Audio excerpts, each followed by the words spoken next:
What's going on, guys? Tony here, and I'm going to talk to you about my sweet little MCX that I got here. When I say little, I don't mean little. That's full-length 16-inch thick girl, okay? She likes her food. Picked this up not too long ago. I haven't even shot this thing yet. Haven't had time. I'm gonna go soon. Shoot it. I'm gonna record that. But I kind of pimped her out, I guess you could say, a little bit here. So this is it. It's clear. It's empty. I mean, I've already cleared it, but you know what? Do that just because I know people are like, oh my god. Yeah, so this is it right here. I love this thing. I've always wanted one. This was kind of my dream rifle ever since I first seen them. This is obviously the Gen 2. So some things I've done to it are I added a Streamlight, ProTac H1, ProTac Rail Mount 2. Got the little pressure switch up there. It is a 16-inch rifle with the, I think this is 15-inch handguard on it. I've got a TREX Arms multicam Sling on it. Great company. Yeah, love the Sling. Let's see here. I've got the Vortex optics on it.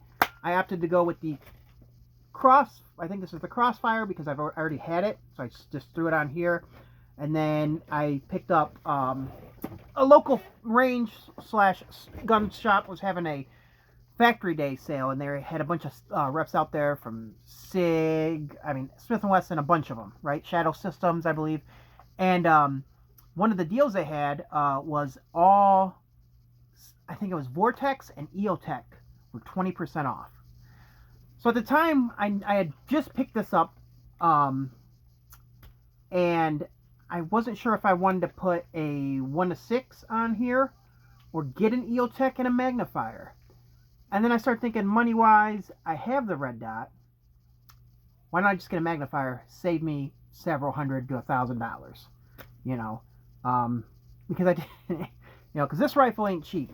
This one I got for about a little over about 2,100, I think it was, after taxes and everything. Yeah. So this is it. I moving back. It's still the same charging handle. I'm gonna probably replace that eventually. I want to get a. I know there's a company that makes the bad lever. I know that, you know, the battery. I can't. Oh man, I don't even know it. I can't. I'm losing it. But anyways, the bad lever for MCX, because there's their setup. You can't stick an. You can't use a regular Magpul bad lever, as far as I know. That's what I've read. So maybe there's a way. If there is, let me know. The charging handle. I mean, SIG. It's a ambidextrous charging handle. But I feel like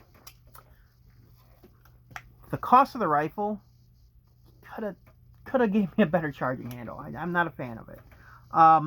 They did have the smaller stock on here, which this is foldable, obviously. But I didn't like it. I'm a bigger guy. I like this this type of stock. This is the STR, I believe, from Magpul. It's got a, you know, thicker profile. Of course, she's thick from head to toe. So a little more purchase for my cheek when, you know, when looking down the sights there. Whereas the one that came with was just so slimline, and I understand why. You know, this is heavy. This is a heavy rifle. You know, compared to, you know, Daniel Defense is like a feather, and, you know, this is not.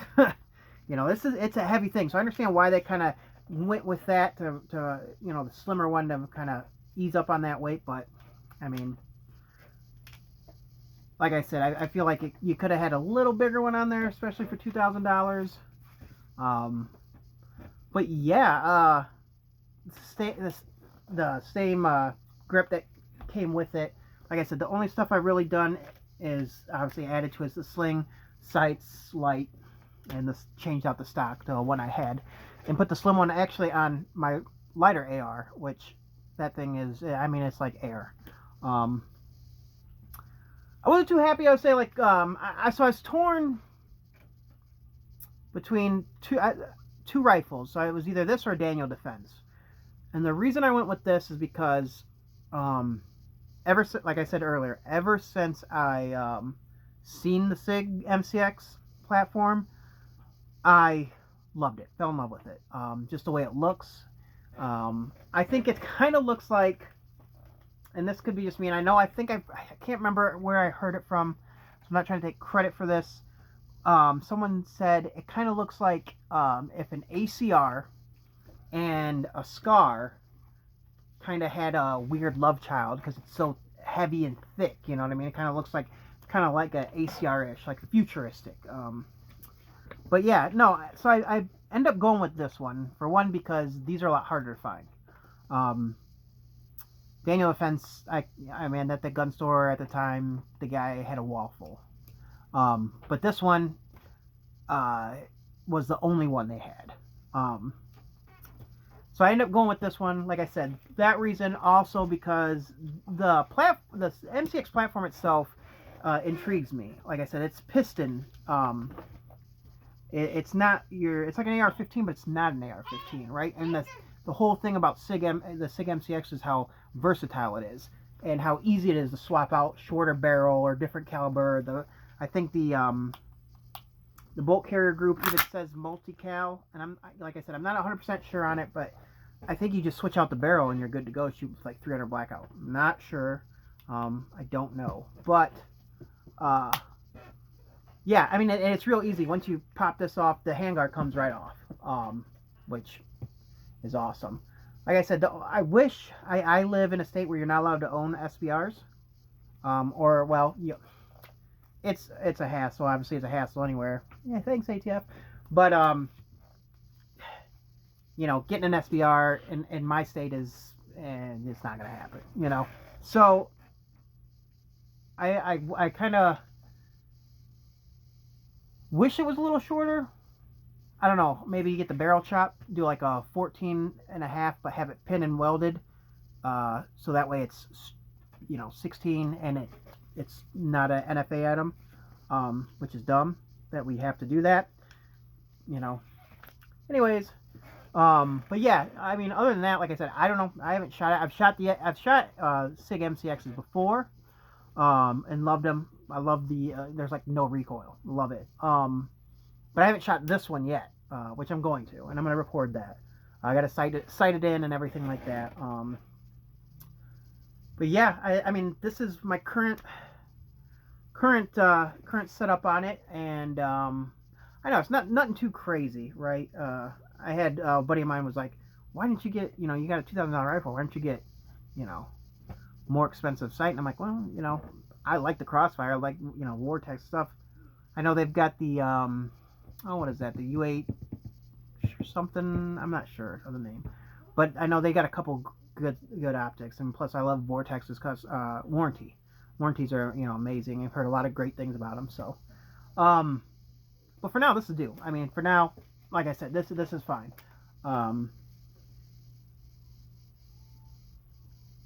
Yeah, I don't know what else to say other than the fact that I wish parts for this were a little easier to find. I know, like, the different barrels and handguards are kind of like sold out, and when you do find them, they're overpriced, but I understand that's with everything right now. Like I said, so I mean, one of the little gripe is, like, it was funny because, like, the Daniel Defense, when you buy that, it comes in a nice hard case, and you spend the money on this rifle, and I think the Gen 1s came with a sling too. They don't do that anymore, I guess. I could be wrong, but mine didn't, so maybe I just got gypped.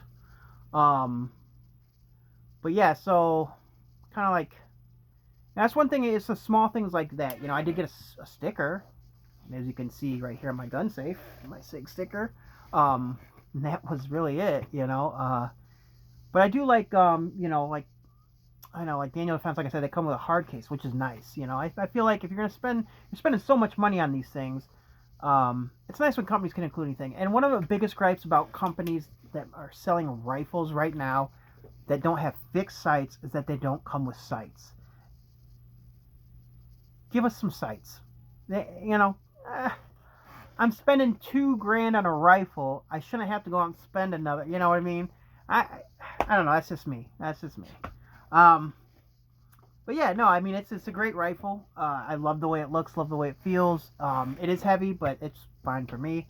Haven't shot this one yet. Like I said, I have shot the MCX before. So yeah, as soon as I seen they had this, I went down there and picked it up because I was like, yep, that's kind of my gift to myself, tax season gift. And yeah, I mean, I love it. I love it. I think it's beautiful. I think it is just cool looking, futuristic, and that's 99% of anything, right? It's looking good, so it looks good. So I mean, there's no doubt in my mind it's going to shoot good. But yeah, that's the setup I currently have on my rifle. And yeah, as soon as I get out to the range and shoot it, I'll record that and have that footage for you. But yeah, it's currently what I'm running right now on my. This is gonna be my main rifle. Like I said, I got others, but this one is number one. So yeah, all this stuff is really cool, but it doesn't matter if you ain't got training. So get out there, and I know it can be hard at times, especially right now with the price of gas. Maybe you don't live too close to the range. I know, like where I live here in Illinois, I just can't go outside and shoot. I don't live in the middle of nowhere, so I have to go to a range. So I have to pay the price, and I'm stuck to that shooting, a stationary object, me standing still. I'm stuck to that, but still, it's better than nothing. I do dry fire, every day when it comes to pistol and rifles. Like I said, I don't, with all the stuff that's going on in the world right now, it's important that you get out there and you train. There's a lot of great places to get training from, and yeah, it's important. And I think that's the biggest issue. The number one thing a pet peeve of mine is people who buy firearms and don't ever shoot them or train with them. You buy it to maybe, defend your family, to protect yourself, but yet you don't know how to operate it. That's no-go. So get out there, get some training, dry fire, anything you can do. It's worth it. It all helps in the long run. You guys stay safe out there, stay free. Love ya. Have a good one.